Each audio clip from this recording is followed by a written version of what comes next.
શક્તિની ઉપાસનાનો મહાપર્વ ચૈત્રી નવરાત્રિ, જે ભક્તોના જીવનમાં નવી આશા, નવી શક્તિ અને નવી શરૂઆત લઈને આવે છે. નવરાત્રિનું પ્રથમ અને સૌથી મહત્વપૂર્ણ પગથિયું છે ઘટ સ્થાપન, જેમાં ભક્તો પોતાના ઘરમાં માતા શક્તિને પધરાવે છે અને 9 દિવસ સુધી શ્રદ્ધા અને ભક્તિથી તેમની આરાધના કરે છે.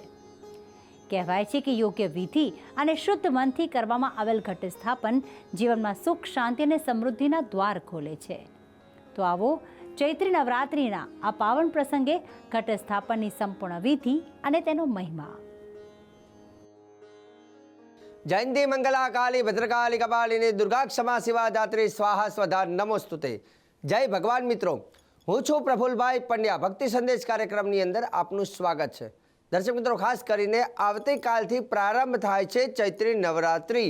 તો દરેક લોકોને મનમાં પ્રશ્ન હશે કે શાસ્ત્રીજી, ચૈત્રી નવરાત્રિમાં અમારે અમારા ઘરમાં જો કુંભ સ્થાપન કરવો હોય માતાજીનો, અથવા માતાજીની સ્થાપના કરવી હોય તો એનો સમય કયો છે અને વિધિ વિધાન શું છે? તો તમારા પ્રશ્નોનો જવાબ હું તમને આજે આપું છું.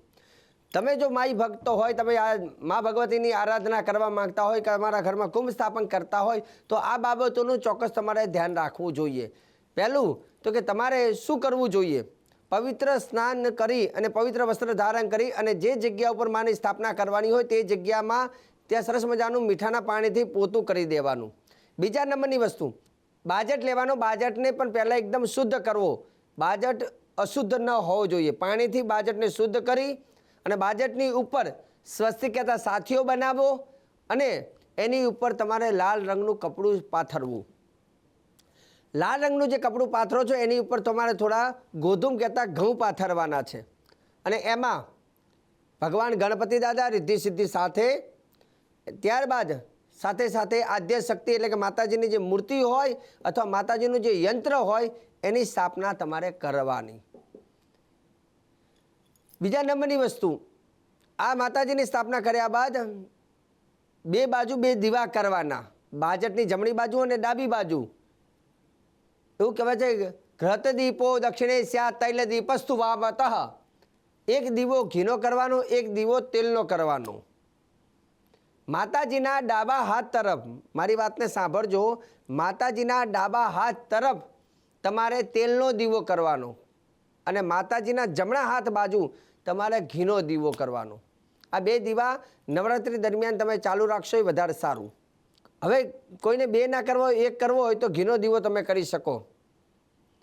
અને કામનાની પૂર્તિ માટે કોઈ જો શત્રુથી પીડાતા હોય ને એના માટે દીવો કરો તો એને ખાસ કરીને કહ્યું તો કે સરસવના તેલનો દીવો કરવાનો. જેને નવરાત્રિ દરમિયાન ધનનું આગમન ઈચ્છતા હોય તો ગાયનું ઘી અને તલના તેલનો દીવો કરવાનો. આ યાદ રાખવાનું. ઘણા લોકો પ્રશ્ન કરે, શાસ્ત્રીજી અમે 9 દિવસ સુધી દીવો કરવો છે પણ દીવો રાણો થઈ જાય તો શું કરવાનું? તમારે એ વાતનું ધ્યાન રાખવું પડશે. એની પણ તમને કહી દઉં કઈ રીતે કરી શકાય. જેમ કે તમને લાગે છે કે દીવાની ઉપરની જ્યોત હવે બળવા આવી છે અને હવે બંધ થાય છે, તો તમારે શું કરવાનું? એક બીજો માટીનો કોળીઓમાં એક દીવો તૈયાર કરવાનો.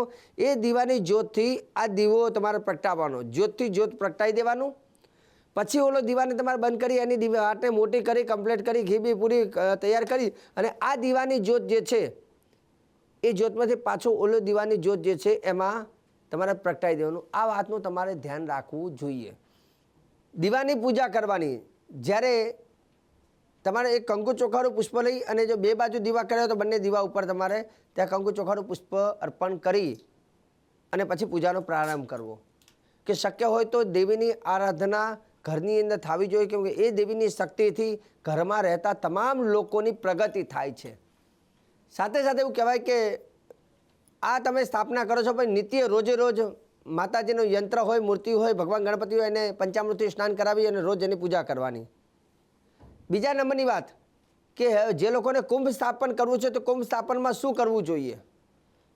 ખેતરની માટી લાવવાની, પવિત્ર માટી અને ચારી તૈયાર કરવાની અને એ માટીમાં 7 પ્રકારના અનાજ, જે 7 સપ્તધાન કહેવાય, એ પધરાવવાના. એક મુઠ્ઠી બધા 7 અનાજ પધરાવવાના અને 5 મુઠ્ઠી જવ, જે આપણે જવ આવે ને આખા જવ, એ 5 મુઠ્ઠી એમાં પધરાવવાના અને માટી સાથે મિશ્રણ કરી એની ઉપર પાણી પધરાવવાનું અને પાણી પધરાવી અને વચ્ચેનો ભાગ જે છે ત્યાં તમારે કળશ સ્થાપન કરવાનું થશે. હવે કલશ સ્થાપન જે કરવાનું હોય, કલશની અંદર તાંબાનો કલશ તમે લઈ શકો અથવા માટીનો કલશ પણ લઈ શકો. જો માટીનો કલશ કે તાંબાનો કલશ હોય તો એ કલશને આખો તમારે ફરતા ચંદનનું લેપન કરવાનું, આખો ચંદન લગાવવાનું અને એની ઉપર માટલી ઉપર તમે સ્વસ્તિક કહેતા સાથીઓ ઓમની આકૃતિ એની ઉપર બનાવવાની કલશને. કલશનો જે સાંકડો ભાગ જે છે, કંઠનો ભાગ જેને કહેવામાં આવે છે, ત્યાં તમારે નાળછડી બાંધવી. હવે આ કલશની અંદર પાણી ભરવાનું. પાણી કેટલું? તો કે 90% જે માટલી છે, માટલી હોય કે કલશ, એમાં 90% જલ ભરી નાખવાનું. જલ ભર્યા બાદ એ કલશની અંદર તમારે કઈ કઈ વસ્તુ પધરાવી તો એ પણ તમને કહું છું. ખાસ કરીને કલશની અંદર તમારે પહેલાં કંકુ થોડું પધરાવવાનું, કંકુના છાંટા નાખવાના, ચોખા પધરાવવાના, પછી હળદર જે આપણે ભોજનમાં જમવામાં લઈએ તે હળદર અંદર પધરાવી, એક સોપારી પધરાવી, ₹1 હોય તો ₹1 ના હોય તો ₹1 સિક્કો પણ ચાલે, એની ઉપર ચાંદલો કરી અંદર પધરાવવાનો. ત્યાર પછી ફૂલ અંદર પધરાવવાનું, જે દુર્વા હોય, જે ગાર્ડન બગીચો હોય એમાં દુર્વા આવે, ગણપતિની જે ચડાઈ દુર્વા પધરાવવાની. પછી નાગરવેલના પાન, કપૂરી પાન અથવા આસોપાલવના પાન અથવા આંબાના વૃક્ષના પાન, એ જે કંઈ પાન હોય પાન એ ફરતા મૂકવાના અને એની ઉપર કલશની ઉપર નારિયેલ મૂકવાનું. હવે શ્રીફળ તમે જે મૂકો છો એ શ્રીફળને નાળછડી બાંધવી અને શ્રીફળ ઉપર સાથીઓ બનાવવાનો અને શક્ય હોય તો એની ઉપર ચુંદડી તમે ઓઢાડી અને એ તમે કલશની ઉપર મૂકી શકો. આ રીતે કરો છો એને કહેવામાં આવે છે માતાજીનું કુંભ સ્થાપન. હવે આ રીતે કુંભ સ્થાપન કરો છો પછી આની અંદર આદ્ય શક્તિનું સ્મરણ કરવાનું. રોજે રોજ આ કુંભ સ્થાપનને પણ તમારે ચાંદલો કરવાનો, ત્યાં એક દીવો કરવાનો અને ત્યાં માતાજીને ધૂપ કરવાનું, કંઈક પ્રસાદ મૂકવાનું એ કુંભ સ્થાપન જોડે. પણ માતાજીની પૂજા જ્યારે કરો છો નિત્ય, ત્યારે ઓમ ઐમ રીમ ક્લીમ ચામુંડાય વિચ્ચે, ઓમ ઐમ રીમ ક્લીમ ચામુંડાય વિચ્ચે, આ માતાજીનો નવાર્ણ મંત્ર, મહામંત્ર છે. આ મંત્ર દ્વારા તમે રોજ માની આરાધના પૂજા કરી શકો છો. રહી વાત ઘણા ભક્તોનો પ્રશ્ન હોય કે શાસ્ત્રીજી આવતીકાલે મારે કુંભ સ્થાપન કેટલા વાગે કરું? તો આવતીકાલે સવારે 6:49 થી માંડીને સવારે 7:48 જે પહેલી હોરા છે ગુરુની હોરા, તો આ હોરામાં તમે કુંભ સ્થાપન કરવું શુભ રહેશે.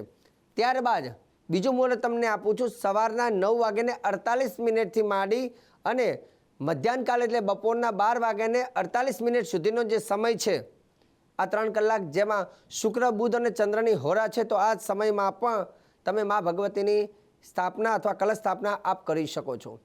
રહી વાત નિત્ય પ્રસાદની, તો જો તમે માતાજીને રોજે રોજ માતાજીને અલગ અલગ પ્રસાદ જમાડવા માગતા હોય તો નવરાત્રિનું પહેલું નોરતું હોય ત્યાં માતાજીને એક પાત્રમાં ઘીનો પ્રસાદ જમાડજો.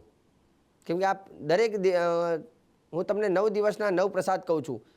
આ દેવી ભાગવતમાં એનું પ્રમાણ આપેલું છે. પહેલા દિવસે માતાજીને ઘીનો પ્રસાદ, બીજા દિવસે માતાજીને શર્કરા કહેતા સાકરનો પ્રસાદ, ત્રીજા દિવસે માતાજીને દુગ્ધ એટલે કે ગાયનું દૂધ થોડી સાકર નાખી અને એ માતાજીને જમાડવાનું.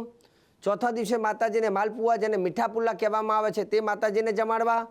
પાંચમા દિવસે માતાજીને કદલી ફલમ એટલે કે કેળાનો પ્રસાદ દેવીને અર્પણ કરી શકાય.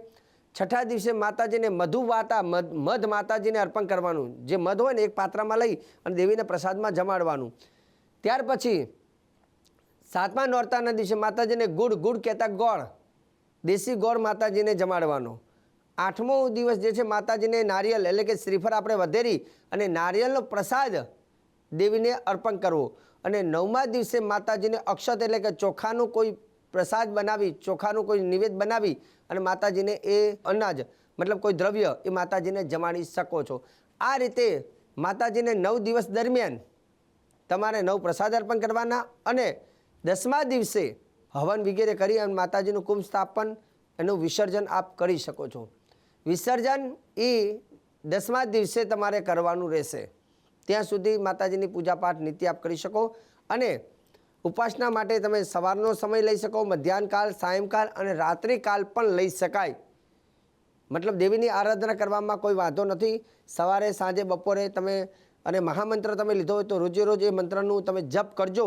સપ્તસતી ચંડી પાઠ અહીંયા દેવીની સામે બોલવું અથવા દેવીને સંભળાવવો બહુ જ શુભ પરિણામ આપે છે.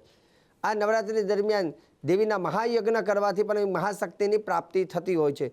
તો દર્શક મિત્રો, આજે ખાસ કરીને ભક્તિ સંદેશ કાર્યક્રમની અંદર ચૈત્રી નવરાત્રિમાં ઘટ સ્થાપનને લઈને, દેવીના સ્થાપનને લઈને, એના મુહૂર્તને લઈને શ્રેષ્ઠ જાણકારી મેં આપી છે. અને આગળ પણ નિત્ય ભક્તિ સંદેશ કાર્યક્રમમાં હું તમને શ્રેષ્ઠ ઉપાય કહેતો રહીશ. પરંતુ કાર્યક્રમ જોવાનું ચૂકતા નહીં. મને આપી દો હવે તમે રજા. જય ભગવાન.